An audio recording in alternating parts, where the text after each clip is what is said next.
Video cortito de hoy para explicarte por qué, si estás haciendo actividad física o pensás empezar a hacerlo, tenés que tener una idea básica de anatomía. No te estoy hablando de que tengas que ser un experto sobre los nombres de los músculos, las inserciones, las relaciones espaciales, etc. No, sino una idea general. Y quizás antes era mucho más complicado porque para aprender de anatomía había que comprarse libros que nos enseñaban las cosas en 2 dimensiones, pero hoy, con todos los recursos que tenemos, incluso en esta misma plataforma vas a encontrar millones de videos que te muestran los músculos en 3D, las relaciones espaciales las podés cambiar con el mouse y aprender muchísimo en muy poquito tiempo. Yo te diría que no tener un mínimo de educación sobre cómo funciona tu sistema musculoesquelético es casi imperdonable.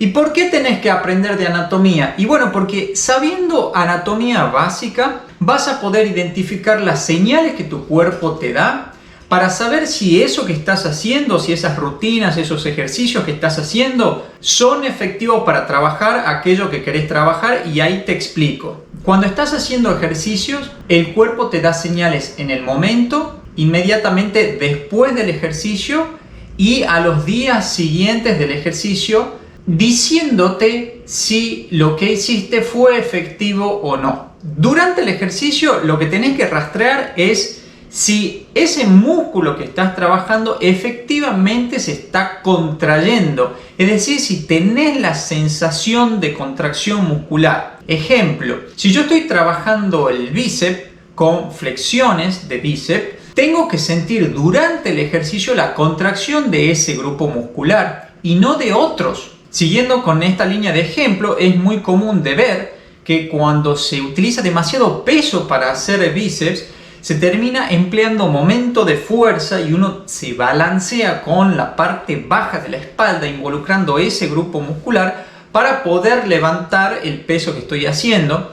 Y eso es algo incorrecto, es decir, estoy utilizando un grupo muscular para actuar como agonista cuando en realidad debería de ser de soporte. Y eso va a generar dolor, va a generar sensación de contracción ahí. Entonces, teniendo una idea básica de la anatomía y de la biomecánica del ejercicio que estoy haciendo, voy a lograr identificar áreas musculares que se pongan tensas cuando no deberían de ponerse. De la misma forma, inmediatamente después de terminar una rutina, un set de ejercicios, algo que podés rastrear es la sensación de músculo inflado. Y eso estoy seguro que si estás yendo al gimnasio alguna vez lo has sentido. Y es bueno, quiere decir que efectivamente estás pegando en el blanco en el músculo que querés trabajar. Pero te aclaro que esa sensación de hinchazón o de músculo inflado no tiene que ver con el crecimiento muscular de hipertrofia, sino tiene que ver con un mayor bombeo de sangre que hace el cuerpo para priorizar un área muscular que se está trabajando sobre otras. Y el último signo que tenés que rastrear para saber si estás siendo efectivo o no con tu ejercicio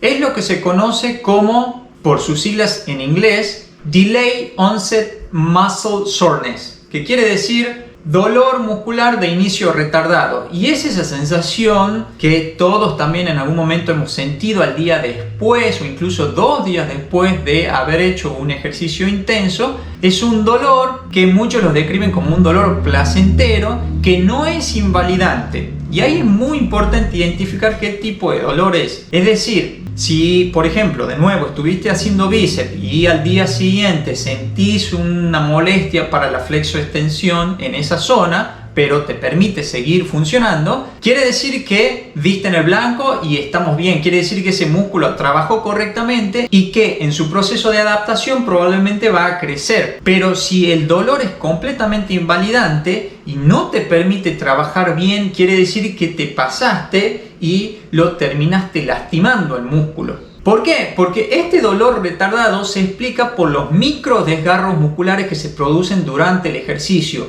De nuevo, son micro desgarros, son desgarros pequeñitos que son saludables, que son los que hacen que nuestro músculo se adapte al estímulo y crezca. Pero si el estímulo es demasiado y es excesivo, ese micro desgarro se va a transformar en un desgarro importante y va a terminar lesionando el músculo. Entonces, de nuevo, el dolor saludable debería de aparecer después del ejercicio, probablemente a las 24 a 48 horas y nunca durante el ejercicio. De hecho, si estás haciendo un ejercicio y empezás a sentir un dolor muscular, yo te diría que te detengas o que reduzcas considerablemente esa carga, porque estás a un paso de lesionarte o lastimar ese músculo. Y ahí tenés la importancia de por qué tenemos que saber anatomía básica, porque de acuerdo al ejercicio que vos quieras hacer, tienes que identificar cuál es el área muscular que querés trabajar y en base a eso lograr identificar esas sensaciones. Entonces, si yo voy a trabajar pecho con un ejercicio de pecho plano, tengo que sentir la contracción muscular en ese momento del pecho. Cuando deje el ejercicio tengo que sentir mis pectorales inflados. Al día siguiente probablemente tenga una molestia en esa zona. Todo eso son indicativos de que la cosa va bien. Pero para eso hay que entender cómo funciona el ejercicio, cómo funciona la máquina y qué es lo que yo debería de esperar sentir. Siguiendo con el ejercicio del pecho plano, por ejemplo, es muy común ver que en la fase de descenso de la barra, en el gimnasio es muy común de ver ese codo demasiado profundo. Y cuando es así, es incorrecto porque ahí ya estoy poniendo mucha tensión sobre los músculos y ligamentos del hombro. Entonces es probable que al día siguiente o incluso en ese mismo momento, quien haga el ejercicio así va a sentir molestias en el hombro también, no solo en el pectoral. Quiere decir que lo estoy trabajando mal. Entonces nunca dudes en consultar a profesionales como entrenadores personales, profesores de educación física, que te puedan ayudar a sacarte las dudas de cómo hacer un ejercicio. Si por ahí no tenés el dinero para pagar un profesional de este tipo,